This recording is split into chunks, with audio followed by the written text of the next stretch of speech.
जय हिंद प्यारे साथियों, कैसे हैं आप सभी। आशा करता हूँ आप सभी अच्छे होंगे और खूब मन लगाकर पढ़ाई कर रहे होंगे। मैं ईश्वर से प्रार्थना करता हूँ कि ईश्वर सबकी मेहनत को स्वीकार करे और सभी को अच्छी से अच्छी नौकरी जल्दी से जल्दी प्रदान करे और ईश्वर हम सबकी मनोकामनाओं को पूरा करे। प्यारे साथियों, आज मैं लेकर आया हूँ राजस्थान लोक सेवा आयोग वरिष्ठ अध्यापक माध्यमिक शिक्षा भर्ती परीक्षा paper second Hindi short paper 2016।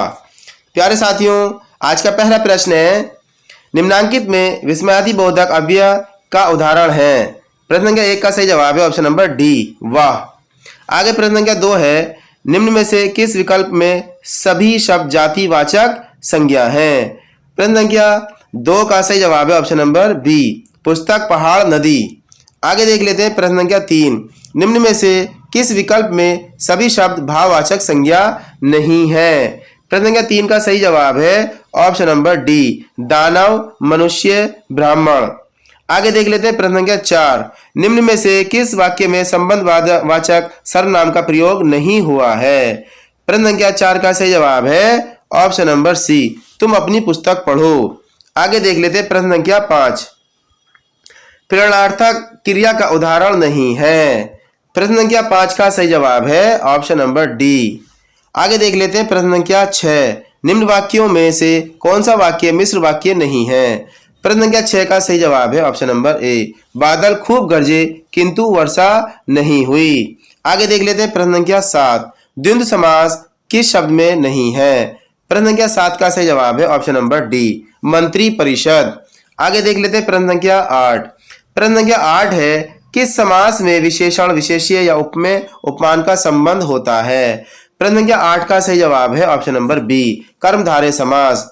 आगे देख लेते हैं प्रश्न संख्या 9, वागीश शब्द का संधि विच्छेद है। प्रश्न संख्या 9 का सही जवाब है ऑप्शन नंबर बी, वाक प्लस ईश। आगे है प्रश्न संख्या 10, निम्न में से विशेषण उपवाक्य है। प्रश्न संख्या 10 का सही जवाब है ऑप्शन नंबर बी, जो रुपए मुझे मिले थे वो खर्च हो गए। आगे देख लेते हैं प्रश्न संख्या 11, इनमें से कौन सा वाक्य संयुक्त वाक्य है। प्रश्न संख्या 11 का सही जवाब है ऑप्शन नंबर डी, लड़का आया किंतु वह रुका नहीं। आगे देख लेते हैं प्रश्न संख्या 12, निम्नलिखित में से किस शब्द में व्यंजन संधि है। प्रश्न संख्या 12 का सही जवाब है ऑप्शन नंबर सी, तद अनुसार।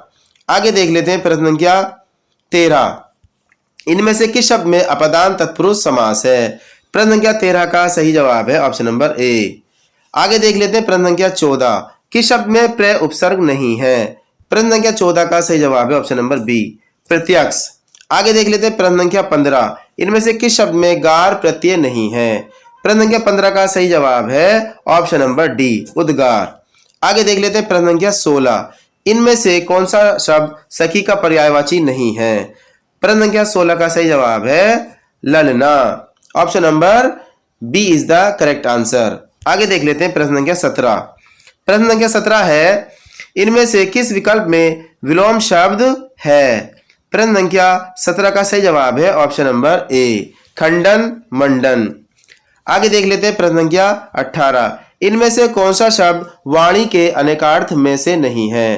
प्रश्न संख्या 18 का सही जवाब है ऑप्शन नंबर सी। आगे देख लेते हैं प्रश्न संख्या 19, किस विकल्प में युग्म शब्द का अर्थ भेद सुमेलित नहीं है। प्रश्न संख्या 19 का सही जवाब है ऑप्शन नंबर बी, प्रेषक प्रेक्षक। आगे देख लेते हैं प्रश्न संख्या 20, जिसका काम या प्रयोजन सिद्ध हो चुका हो वाक्यांश के लिए एक शब्द है। प्रश्न संख्या 20 का सही जवाब है ऑप्शन नंबर डी, कृत कार्य। आगे देख लेते हैं प्रश्न संख्या 21, निम्नांकित में अशुद्ध शब्द है। प्रश्न संख्या 21 का सही जवाब है ऑप्शन नंबर सी।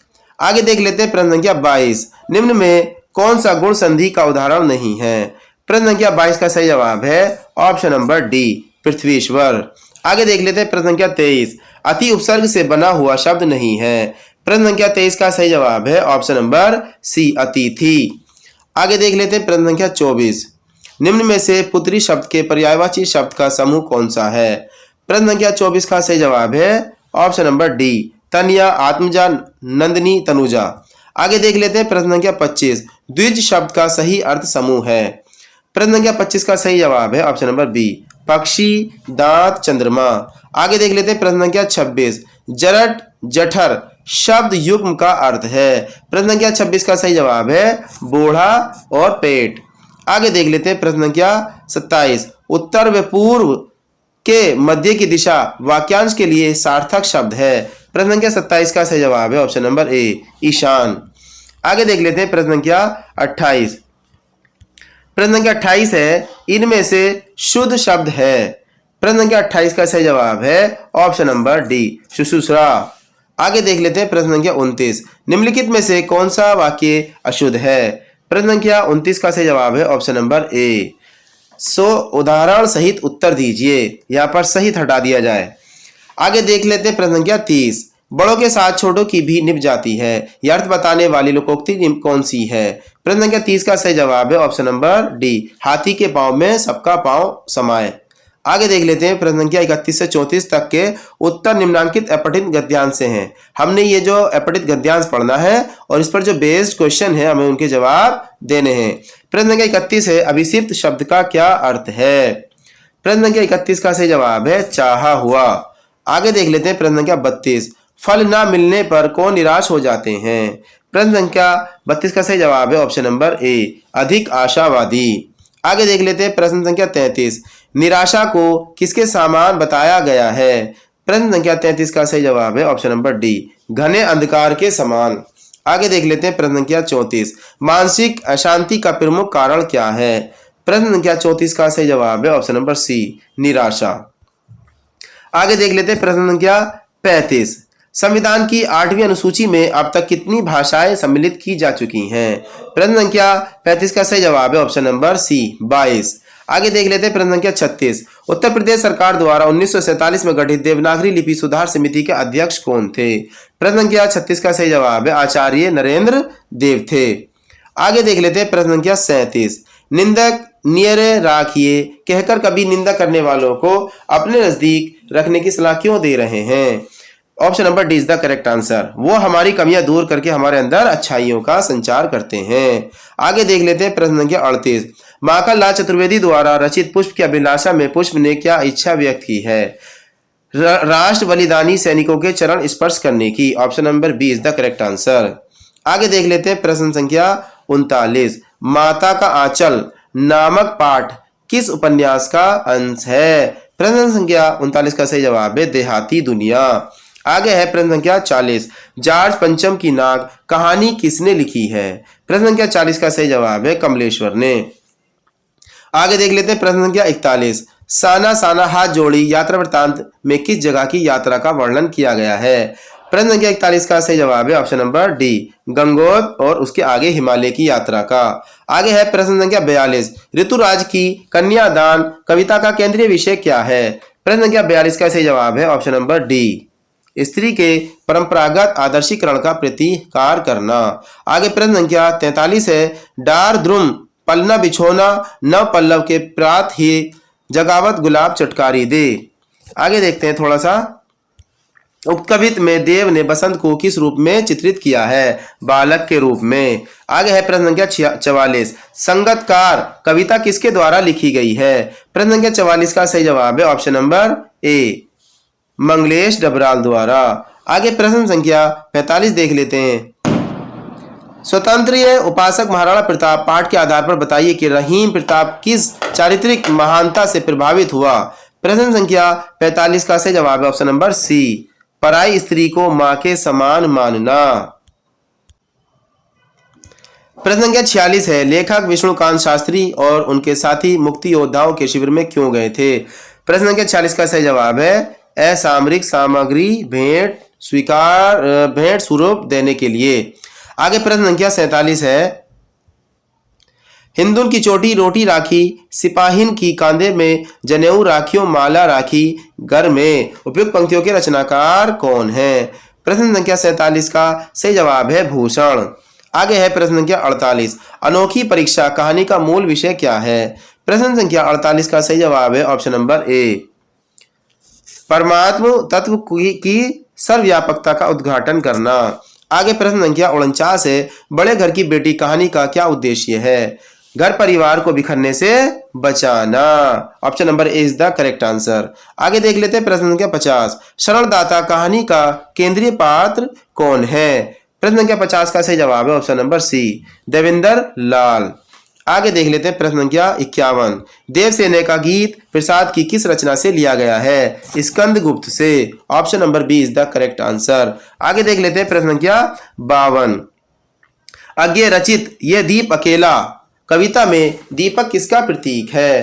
प्रश्न संख्या 52 का सही जवाब है ऑप्शन नंबर ए, व्यष्टि का। आगे प्रश्न संख्या 53 है। जायसी रचित 12 मासा कविता में किस नायिका की व्यथा कथा चित्रित है? नागमती की। आगे देख लेते हैं प्रश्न संख्या 54। कुटज निबंध में मनुष्य के लिए क्या संदेश दिया गया है? प्रश्न संख्या 54 का सही जवाब है ऑप्शन नंबर डी, सामान्य वस्तुओं में छिपे हुए विशेष गुणों को पहचाने। आगे देख लेते हैं प्रश्न संख्या 55। भीष्म साहनी की आत्मकथा का शीर्षक है आज के अतीत। आगे देख लेते हैं प्रश्न संख्या 56। सूरदास की झोपड़ी प्रेमचंद के किस उपन्यास का अंश है? रंगभूमि का। Option number A is the correct answer. आगे है प्रश्न संख्या 57। बिस्कोहर की माटी पाठ किस शैली में लिखा गया है? प्रश्न संख्या 57 का सही जवाब है ऑप्शन नंबर डी, आत्मकथात्मक। आगे है प्रश्न संख्या 58। यह एक सच्चाई है, शक्ति ही जीवन और कमजोरी ही मृत्यु है, शक्ति परम सुख है, जीवन अजर अमर है। उपयुक्त कथन किसका है? प्रश्न संख्या 58 का सही जवाब है option number C, Swami Vivekananda. आगे है 59। तुलसी हाय गरीब की कभू न निष्फल जाए, मरे बैल की चाम सो लोह भस्म हवे जाए। उपयुक्त पंक्तियां किस निबंध से उद्धृत है? प्रश्न संख्या 59 का सही जवाब है ऑप्शन नंबर बी, दीनों पर प्रेम। आगे है प्रश्न संख्या 60। जगती तल का मल धोने को गंगा यमुना में बहा सकूं, उपयुक्त पद्यांश किस कवि का है? प्रश्न संख्या 60 का सही जवाब है ऑप्शन नंबर ए, माखन लाल चतुर्वेदी। आगे है प्रश्न संख्या 61। निम्न में से आगे की रचनाओं का सही समूह कौन सा है? प्रश्न संख्या 61 का सही जवाब है ऑप्शन नंबर बी, भग्नदूत चिंता आंगन के पार द्वार। आगे देख लेते हैं प्रश्न संख्या 62। पीठिका थी वह धुंधले प्रकाश की, कुछ तुकों और लयबद्ध पंक्तियों की। उपयुक्त पंक्तियां किस कविता से उद्धृत है? प्रश्न संख्या 62 का सही जवाब है कन्यादान से। आगे है प्रश्न संख्या 63। हमारे हरी हारिल की लकीरी कहकर गोपियां क्या संदेश देना चाहती हैं? प्रश्न संख्या 63 का सही जवाब है एकनिष्ठ प्रेम का। आगे प्रश्न संख्या 64 है। निम्न में से कौन सी रचना तुलसी द्वारा रचित नहीं है? अध्यात्म रामायण। आगे है प्रश्न संख्या 65। रसखान ने किससे दीक्षा प्राप्त की थी? प्रश्न संख्या 65 का सही जवाब है गोस्वामी विठलनाथ से। आगे देख लेते हैं प्रश्न संख्या 66। स्त्री गालियां सह लेती हैं, मार भी सह लेती हैं, पर मैके की निंदा उनसे नहीं सही जाती। उपयुक्त पंक्ति प्रेमचंद की किस रचना से उद्धृत है? प्रश्न संख्या 66 का सही जवाब है बड़े घर की बेटी।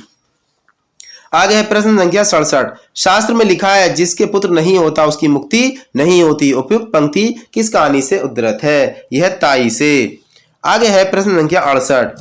प्रश्न संख्या 68 है। आह कितना भोला सौंदर्य, कितनी सरल चितवन। उपयुक्त पंक्ति के किस कहानीकार की है? प्रश्न संख्या 68 का सही जवाब है option number B, Jaishankar Prasad. आगे है प्रश्न संख्या 69। खाओ उजाड़ू जीवन पद्धति के कारण हम अपनी सभ्यता संस्कृति और धरती को उजाड़ने में लगे हुए हैं। अपना मालवा पाठ के अनुसार ये खाओ उजाड़ू सभ्यता किसकी देन है? प्रश्न संख्या 69 का सही जवाब है ऑप्शन नंबर सी, अमेरिका की। आगे प्रश्न संख्या 70 है। यथास में रोचते विश्वम निबंध संग्रह से उद्धृत है। प्रश्न संख्या 70 का सही जवाब है ऑप्शन नंबर ए, विराम चिन्ह। आगे देख लेते हैं प्रश्न संख्या 71। हम दूरदर्शन पर बोलेंगे, हम समर्थ शक्तिवान, हम एक दुर्बल को लाएंगे। उपयुक्त पंक्तियां किस कवि की हैं? ये रघुवीर सहाय जी की पंक्तियां हैं। प्रश्न संख्या 72 देख लेते हैं। कुंवर नारायण की कविता के बहाने रचना उनके किस काव्य संग्रह में संकलित है? प्रश्न संख्या 72 का सही जवाब है ऑप्शन नंबर डी, इन दिनों। आगे है प्रश्न संख्या 73। महादेवी वर्मा द्वारा रचित भक्तिम किस विधा की रचना है? प्रश्न संख्या 73 का सही जवाब है ऑप्शन नंबर सी, संस्मरणात्मक रेखा चित्र। आगे है 74। सिल्वर वेडिंग कहानी का केंद्रीय पात्र है। प्रश्न संख्या 74 का सही जवाब है ऑप्शन नंबर बी, यशोधर बाबू। आगे है प्रश्न संख्या 75। अतीत में दबे पांव यात्रा वृत्तांत के लेखक कौन है? यह ओम थानवी। आगे देख लेते हैं प्रश्न संख्या 76। डायरी के पन्ने नामक डायरी अंश लेखिका ने किसको संबोधित करके लिखा है? प्रश्न संख्या 76 का सही जवाब है ऑप्शन नंबर ए, किट्टी को। आगे देख लेते हैं प्रश्न संख्या 77। प्रश्न संख्या 77 है, शब्द में अंतर्निहित अर्थ को व्यक्त करने वाले व्यापार को क्या?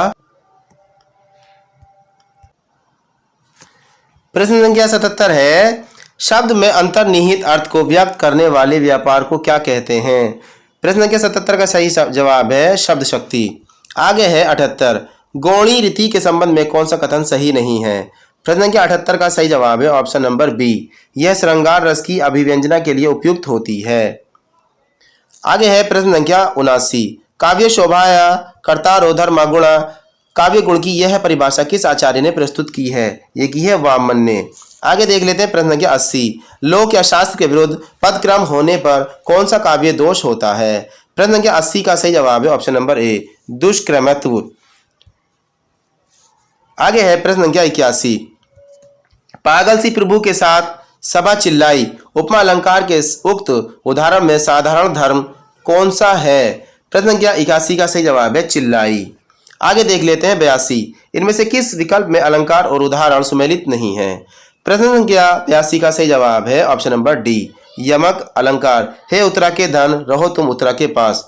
आगे देख लेते हैं प्रश्न संख्या 83। सरहपात को हिंदी का प्रथम कवि मानने वाले विद्वान राहुल संकृत्यायन हैं। आगे देख लेते हैं प्रश्न संख्या 84। इनमें से किस विकल्प में रचना और रचनाकार सम्मिलित नहीं है? प्रश्न संख्या 84 का सही जवाब है परमाल रासो। ये दलपति विजय की नहीं होकर के जगनिक की है। प्रश्न संख्या 85 है, भक्ति आंदोलन इस्लामी आक्रमण से पराजित हिंदू जनता की असहाय एवं निराश मन स्थिति का परिणाम था। यह कथन किसका है? आचार्य रामचंद्र शुक्ल जी का है। आगे देख लेते हैं प्रश्न संख्या 86। प्रश्न संख्या 86 है, इनमें से किस विकल्प में रचना और रचनाकार सुमेलित नहीं है? प्रश्न संख्या 86 का सही जवाब है ऑप्शन नंबर बी, अंगवधु सुंदरदास। ये जो है सुमेलित नहीं है। आगे देख लेते हैं प्रश्न संख्या 87। हिंदी रीति ग्रंथों की अखंड परंपरा चिंतामणि त्रिपाठी से चली, यह कथन किसका है? प्रश्न संख्या 87 का सही जवाब है ऑप्शन नंबर सी, आचार्य रामचंद्र शुक्ल जी का। आगे देख लेते हैं प्रश्न संख्या 88। इनमें से कौन सी रचना लक्षण ग्रंथ नहीं है? प्रश्न संख्या 88 का सही जवाब है option number D, Bihari Satsai. आगे है 89। इनमें किस विकल्प में रचना और रचनाकार सुमेलित नहीं है? प्रश्न संख्या 89 का सही जवाब है वैदेही वनवास, मैत्री श्रवण गुप्त की ना होकर के अयोध्या सिंह उपाध्याय हरिओत जी की रचना है। आगे देख लेते हैं प्रश्न संख्या 90। अंधेरे बंद कमरे उपन्यास के रचनाकार हैं। प्रश्न संख्या 90 का सही जवाब है मोहन राकेश। आगे है गीत फरोश कविता के रचनाकार कौन है? प्रश्न संख्या 91 का सही जवाब है option number B, Bhavani Prasad Mishra. आगे है 92। इनमें से किस विकल्प में कहानी और कहानीकार सम्मिलित नहीं है? प्रश्न संख्या 92 का सही जवाब है ऑप्शन नंबर ए, यही सच उषे प्रेमंदा का ना होकर के मन्नू भंडारी का है। आगे देख लेते हैं प्रश्न संख्या 93। इनमें से कौन सी बोली पश्चिमी हिंदी के अंतर्गत नहीं आती है? बघेली, ये पूर्वी बोली के अंतर्गत आती है, पूर्वी हिंदी के अंतर्गत। आगे देख लेते हैं 94। सघन कुंज छाया सुगध शीतल मन समीर मन हवे जात अजय वहे व यमुना के तीर पंक्तियों में शब्द शक्ति है। प्रश्न संख्या 94 का सही आंसर देख लेते हैं। प्रश्न संख्या 94 का सही आंसर है ऑप्शन नंबर डी, आरती व्यंजना। आगे देख लेते हैं प्रश्न संख्या 95। मधुमेह वसंत जीवन वन के वह अंतरिक्ष की लहरों में कब आए थे तुम चुपके से रजनी के पिछले पहरों में उपयुक्त पंक्तियों में काव्य गुण है। प्रश्न संख्या 95 का सही जवाब है ऑप्शन नंबर सी, माधुर्य गुण। आगे देख लेते हैं प्रश्न संख्या 96। जहाँ ऐसे शब्दों का प्रयोग हो जो किसी शास्त्र में प्रसिद्ध होने पर भी लोक व्यवहार में अप्रसिद्ध हो, वहां कौन सा काव्य दोष होता है? प्रश्न संख्या 96 का सही जवाब है ऑप्शन नंबर बी, अप्रतीत्व। प्रश्न संख्या 97 है, दृग उर्जत टूटत कुदुम जुरत चतुर चित प्रीति प्रतिगाढ़ दुर्जन हिये दई नहीं है रीति पंक्तियों में अलंकार है। प्रश्न संख्या 97 का सही जवाब है ऑप्शन नंबर डी, असंगति अलंकार। आगे है प्रश्न संख्या 98। प्रबल जो तुम में पुरुषार्थ हो सुलभ कौन तुम्हें न पदार्थ हो प्रगति के पथ में विचारो विचरो उठो भुवन में सुख शांति भरो उठो पंक्तियों में प्रयुक्त छंद है। प्रश्न संख्या 98 का सही जवाब है ऑप्शन नंबर डी, द्रुत विलंबित। आगे देख लेते हैं प्रश्न संख्या 99। सुनी केवट के बैन, प्रेम लपेटे अटपटे, बी से करुणा ऐन, चित है जानकी लखन तन, इन पंक्तियों में प्रयुक्त छंद है। 99 का सही जवाब है ऑप्शन नंबर ए, सोरठा। कौन सा है? सोरठा। आगे देख लेते हैं। सात्विक अनुभाव का भेद नहीं है। प्रश्न संख्या 100 का सही जवाब है ऑप्शन नंबर बी, उच्छ्वास। आगे है 101। बतरस लालच लाल की मुरली धरी रुकाए, सो करे बहुअनी, हंसे देन कहे नटी जाए, इन पंक्तियों में कौन सा रस है? प्रश्न संख्या 101 का सही जवाब है ऑप्शन नंबर सी, श्रृंगार रस। आगे है 102। अष्ट आपके कवियों में सम्मिलित नहीं है। कौन नहीं है? सुंदरदास सम्मिलित नहीं है। आगे देख लेते हैं 103। प्रश्न संख्या 103 है, निम्नांकित कहानी आंदोलनों एवं उनके सूत्रधारों से संबंधित युग्मों में से कौन सा युग्म असंगत है? प्रश्न संख्या 103 का सही जवाब है आ कहानी, निर्मल वर्मा। आगे देख लेते हैं प्रश्न संख्या 104। निम्नांकित तार सप्तक में संकलित कवियों से संबंध कौन सा युग्म असंगत है? प्रश्न संख्या 104 का सही जवाब है option number B, Nand Kishore आचार्य दूसरा सप्तक। आगे देख लेते हैं प्रश्न संख्या 105। कामायनी की मूल कथा निम्न में से किस ग्रंथ पर आधारित है? प्रश्न संख्या 105 का सही जवाब है option number C, Shatapatha Brahmana. आगे देख लेते हैं 106। कौन सा समुच्चय सुमेलित नहीं है? प्रश्न संख्या 106 का आंसर क्लियर नहीं है। आगे देख लेते हैं प्रश्न संख्या 107। कबीर के विषय में इनमें से कौन सा कथन गलत है? प्रश्न संख्या 107 का सही जवाब है ऑप्शन नंबर बी, वे शंकराचार्य के अद्वैतवाद से अप्रभावित रहे। आगे है 108। रामचरितमानस के बालखंड में इनमें से कौन सा प्रसंग समाहित नहीं है? प्रश्न संख्या 108 का सही जवाब है ऑप्शन नंबर डी, राम राज्याभिषेक की तैयारी। आगे है 109। देखो नंद द्वार रथ ठाड़ो, बहुरी सखी सुफल कसुत आयो पढ़ो, संदेह उर्गाड़ो। यहाँ सुफल कसुत किसके लिए प्रयुक्त हुआ है? प्रश्न संख्या 109 का सही जवाब है ऑप्शन नंबर ए, अक्रूर के लिए। आगे है 110। प्रश्न संख्या 110 है, जहां बैठावे तिथि बैठूं, बेचे तो बिक जाऊं, उक्त पंक्ति में मीरा का कौन सा मनोभाव व्यंजित हुआ है? अनन्य समर्पण। आगे देखते हैं प्रश्न संख्या 111। जुगती जोहना में मिली गई, नेंक न होत लखाए, सौंधे के डोरे लगी चली संग जाए, प्रस्तुत दोहे में कौन सी नायिका का चित्रण हुआ है? प्रश्न संख्या 111 का सही जवाब है ऑप्शन नंबर बी, शुक्ल भिसारिका। आगे 112 है, भर गया ऐसा हृदय सुख, दर्द से फैनिया बुदबुद नहीं, उसमें उठा खींचकर उच्छ्वास बोले, सिर्फ वे पार्थ में जाता पिता माँ पास हूं। कुरुक्षेत्र की उक्त पंक्तियां किस चरित्र की मनोदशा को व्यक्त कर रही है? युधिष्ठिर की। आगे है प्रश्न संख्या 113। जिड़वन भूल न जामता, गेंद गवे गिडराज, तिणवन जबुक ताखड़ा, उधम मंडे आज। उपयुक्त छंद के अनुसार सिंह के वन में कौन धमा चौकड़ी मचा रहा है? प्रश्न संख्या 113 का सही जवाब है ऑप्शन नंबर ए, गीदड़। आगे है 114। असादी वीणा का संगीत सुनते ही राजा को क्या अनुभव हुआ? प्रश्न संख्या 114 का सही जवाब है ऑप्शन नंबर डी, उनका अहंकार नष्ट हो गया। आगे है 115। उत्साह नामक निबंध के आधार पर बताइए कि दुख के वर्ग में जो स्थान भय का है वही स्थान आनंद के वर्ग में किसका है? प्रश्न संख्या 115 का सही जवाब है उत्साह का। आगे है 116। परिंदे कहानी के आधार पर बताइए कि मेजर गिरीश नेगी लतिका को मैन ईटर ऑफ कुमाऊं कहकर क्यों संबोधित करता था? उसे चिढ़ाने के लिए। आगे देख लेते हैं प्रश्न संख्या 117। 117 है, निम्नांकित विधियों में से व्याकरण शिक्षण के लिए उपयुक्त विधि नहीं है। प्रश्न संख्या 117 का सही जवाब है ऑप्शन नंबर बी, अनुकरणात्मक विधि। आगे है 118। निम्न में से हरबटीय विधि से संबंधित कौन सा कथन असत्य है? प्रश्न संख्या 118 का सही जवाब है यह विधि बौद्ध स्तर के शिक्षण से संबंधित है, यह कथन असत्य है। आगे देख लेते हैं 119। निगमन विधि का सिद्धांत है सामान्य से विशेष की ओर। आगे देख लेते हैं 120। साचार्य विधि का आविष्कार किसने किया? प्रश्न संख्या 120 का सही जवाब है ऑप्शन नंबर बी, मॉन्टेसरी ने। आगे है प्रश्न संख्या 121। सही सुमेलित कीजिए। प्रश्न संख्या 121 का सही जवाब है option number D. Option number D. A का 3 गद्य शिक्षण, यह है मौन वाचन। और बी का हो जाएगा 4, बी का हो जाएगा 4 संवाद लेखन, रचना शिक्षण, संवाद लेखन।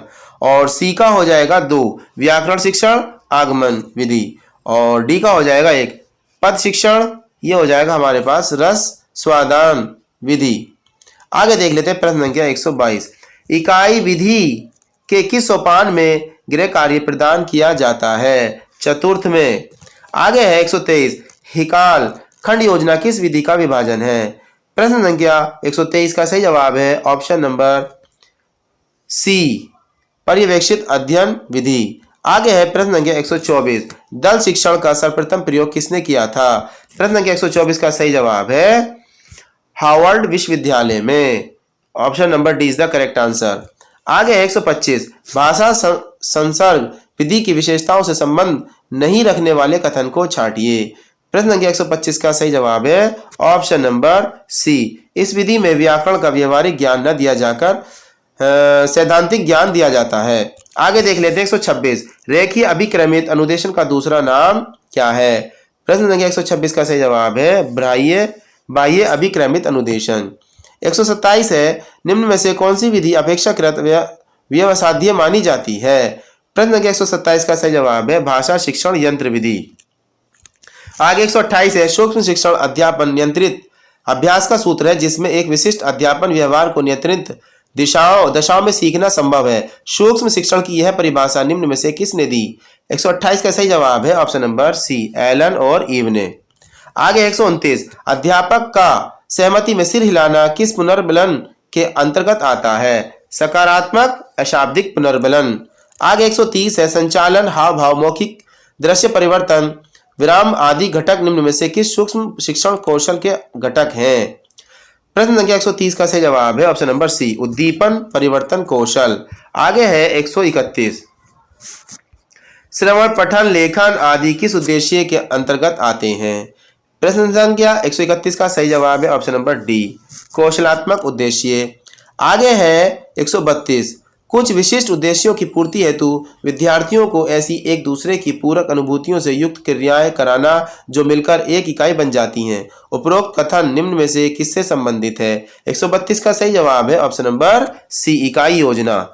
आगे 133। सीतावाद किस तरह की शिक्षण सहायक सामग्री है? प्रश्न संख्या 133 का सही जवाब है श्रव्य। आगे है 134 सवाल। निम्नांकित में से कौन सा जोड़ा सुमेलित नहीं है? प्रश्न संख्या 134 का सही जवाब है ऑप्शन नंबर डी, वैधता। परीक्षक की रुचि भावना में दृष्टिकोण का मूल्यांकन पर प्रभाव पड़ता हो। आगे देख लेते हैं 135। सतत एवं व्यापक मूल्यांकन की विशेषता नहीं है। प्रश्न संख्या 135 का सही जवाब है ऑप्शन नंबर डी, विद्यार्थियों में रटने की प्रवृत्ति विकसित करना। आगे है 136। मूल्यांकन शिक्षण आयाम किसके द्वारा प्रतिपादित किया गया? ब्लूम के द्वारा। आगे देख लेते हैं 137। इनमें से कौन सा कथन गलत है? प्रश्न संख्या 137 का सही जवाब है ऑप्शन नंबर बी, स्वर अघोष ध्वनियां होती हैं। आगे देख लेते हैं प्रश्न संख्या 138। इनमें से किस विकल्प में सभी ध्वनियां दंत्य हैं? प्रश्न संख्या 138 का सही जवाब है ऑप्शन नंबर डी, ता था सा। आगे 139। निम्नलिखित में से तत्सम शब्द है। प्रश्न संख्या 139 का सही जवाब है ऑप्शन नंबर ए। आगे है 140। प्रश्न संख्या 140 है निम्न इनमें से किस विकल्प में एक भी तत्सम शब्द नहीं है? प्रश्न संख्या 140 का सही जवाब है ऑप्शन नंबर बी, ईंट मूंज पहचान। आगे है 141। उर्दू शब्द किस भाषा का है? ये तुर्की का है। आगे देख लेते हैं 142। इनमें से कौन सा तद्भव शब्द है? प्रश्न संख्या 142 का सही जवाब है कोयल। आगे 143। इनमें से कौन सा शब्द विदेशी मूल का नहीं है? प्रश्न संख्या 143 का सही जवाब है ऑप्शन नंबर बी, पानी। 144 है निम्नांकित में देशज शब्द है। प्रश्न संख्या 144 का सही जवाब है ऑप्शन नंबर सी, रेवण। आगे 145 है भाववाचक संज्ञा का उदाहरण है। प्रश्न संख्या 145 का सही जवाब है ऑप्शन नंबर सी, यौवन। आगे है 146। निम्नलिखित में से कौन सा शब्द विशेषण नहीं है? प्रश्न संख्या 146 का सही जवाब है ऑप्शन नंबर बी, धोखा। आगे 147 है अकर्मक क्रिया का उदाहरण है। प्रश्न संख्या 147 का सही जवाब है ऑप्शन नंबर डी, रोना। आगे है 148। इनमें से किस वाक्य में पूर्वकालिक क्रिया प्रयुक्त हुई है? प्रश्न संख्या 148 का सही जवाब है ऑप्शन नंबर सी, बालक पढ़कर सो गया। आगे है 149, इनमें से कौन सा शब्द भेद अव्यय कहलाता है? प्रश्न संख्या 149 का सही जवाब है ऑप्शन नंबर डी, क्रिया विशेषण। आगे है 150 क्वेश्चन, इनमें से कौन सा शब्द समुच्चय बोधक अव्यय नहीं है? प्रश्न संख्या 150 का सही जवाब है ऑप्शन नंबर सी। तो प्यारे साथियों, इस तरह से ये हमारा पिछले साल का पेपर हल हुआ 2016 का। तो आशा करता हूं आपको ये बहुत पसंद आया होगा और आपकी जो भी राय है वो आप अपनी राय कमेंट बॉक्स में लिख सकते हैं। तो प्यारे साथियों, फिर मिलता हूं मैं इससे भी एक बेहतरीन और शानदार प्रैक्टिस सेट के साथ। तब तक के लिए बाय बाय, सी यू, जय हिंद, जय भारत।